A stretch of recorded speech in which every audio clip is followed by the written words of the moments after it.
Gálatas capítulo 4, versículo 1 até o versículo 20.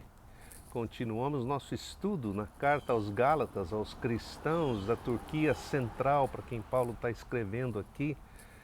E hoje nós vamos ver um aspecto muito importante. Ele está tentando dizer para eles que eles não devem se submeter a voltar às demandas da religiosidade, seja a religiosidade judaica, como era o caso desses que estavam querendo que eles deixassem a simplicidade do Evangelho e se tornassem não apenas cristãos como pessoas que creem no Messias, mas pessoas que creem no Messias e também adotam todas as demandas do judaísmo, todas as exigências da lei e cumprem todas as suas regras, as regras da religião judaica, os judaizantes. Muito bem, ele está preocupado com isso, escrevendo a carta por esta razão e defendendo a pureza e a simplicidade da fé em Jesus. Hoje ele vai nos dar um ensino ainda mais sensacional. Ele vai dizer assim: quem escolhe a religiosidade, escolhe a escravidão. Quem escolhe a religiosidade e cumprir as exigências da religião, se torna um escravo. Quem escolhe a fé em Jesus, se torna um herdeiro, um filho e uma filha. A diferença é simples. A diferença entre um escravo e o dono da fazenda, ou o filho, o herdeiro. E o que ele está dizendo aqui não é que há duas classes de pessoas, não, que tem cristãos que são escravos e tem outros que são herdeiros. Ele não está fazendo essa distinção. Ele está dizendo que todos os que são do Messias são filhos e filhas. Aqueles que confiam no Messias, aqueles que colocam sua fé na simplicidade do Evangelho, se torna um filho ou uma filha de Deus. Tá bom? Então vamos ver. Veja bem, o herdeiro, enquanto ainda é criança, não é muito diferente do escravo que trabalha na casa, mesmo sendo, por herança, o dono de tudo. Então ele está comparando, dizendo assim, não tem diferença entre aquele que é o herdeiro e que tem a herança numa casa, numa situação, vamos dizer, numa fazenda, num lugar onde você tenha servos e servas e você tem a pessoa, são os filhos da casa. O filho da casa, quando criança, não é muito diferente do servo da casa, porque ele tem que estar debaixo também de muitas regras. Ele não é ainda o dono de fato, ele é o dono de direito, mas não de fato. Na prática, ele tem que estar debaixo de mentores e tutores até o tempo que o pai determinar, ou que a lei determinar. A mesma coisa acontece com a gente. Quando crianças imaturas, estávamos sendo escravizados pelo sistema corrompido deste mundo. Ou seja, ele está dizendo, enquanto nós estávamos tentando resolver a nossa vida pela religiosidade, nós éramos escravos das coisas erradas que fazíamos e temos que cumprir uma série de outras regras para pagar por aquelas, né? Nós estávamos vivendo como escravos. Mas quando a hora certa no calendário de Deus chegou, ele mandou o seu filho, que nasceu de uma mulher, que nasceu debaixo das mesmas exigências, e assim os adotar como filhos e filhas. E por serem filhos e filhas, Deus mesmo enviou aos seus corações o Espírito do seu Filho, que clama, Abba, Paizinho. Então ele está dizendo aqui, está trazendo um pouquinho mais de revelação sobre quem é o Espírito Santo. O Espírito Santo é o Espírito de Jesus, é o Espírito do Filho, é o Espírito que está no coração, na alma, no centro, no cerne do Filho de Deus. É o Espírito de Jesus, é também chamado o Espírito de Deus e é também chamado o Espírito Santo. Por isso que a Trindade é uma doutrina complexa. São três em um, mas é um Deus apenas. Muito bem. Esse Espírito do Filho é que é dado a você e a mim quando nós o recebemos. É o Espírito que mora dentro do Filho que é capaz de dizer para o Pai, Deus é meu paizinho. Então, o nosso relacionamento com Deus aproxima a nossa vida de Deus de uma tal forma.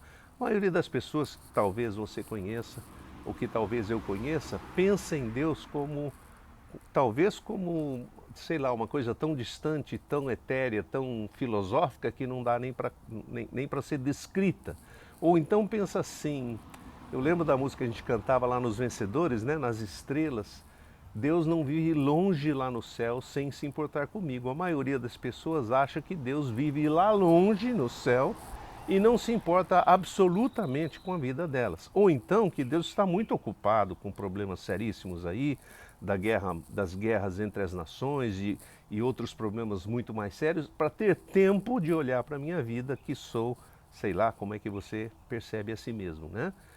A verdade é que Deus nos dá o seu Espírito para que a gente possa senti-lo como um pai, possa chamá-lo de paizinho. Olha que nível de intimidade. Então, para você que pensou ou pensava que Deus é distante, está longe, Ele está dizendo, com a revelação do Evangelho, com a promessa de Deus no seu coração, com o Espírito Santo morando dentro de você, o Espírito do Filho, você vai começar a dizer, paizinho, Deus é meu paizinho.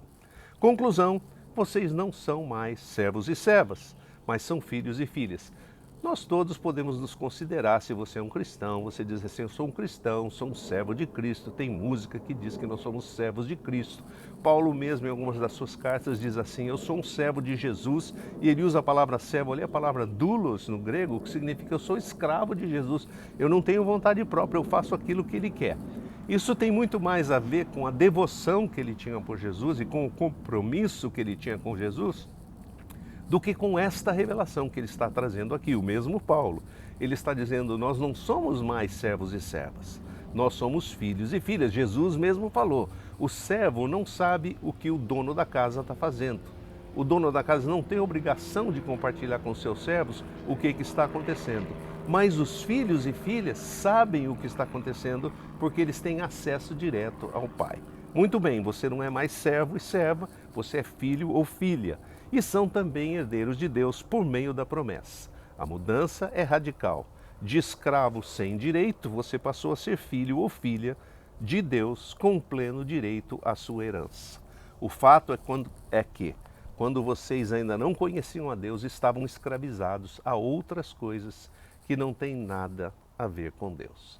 Ou seja, a escravidão que você sofria antes de entregar a sua vida para Jesus, antes de exercer a sua fé e dizer eu confio na promessa e na bênção que Deus está me dando, você estava preso a uma outra série de coisas que não poderiam te aproximar de Deus porque não tem nada a ver com Ele.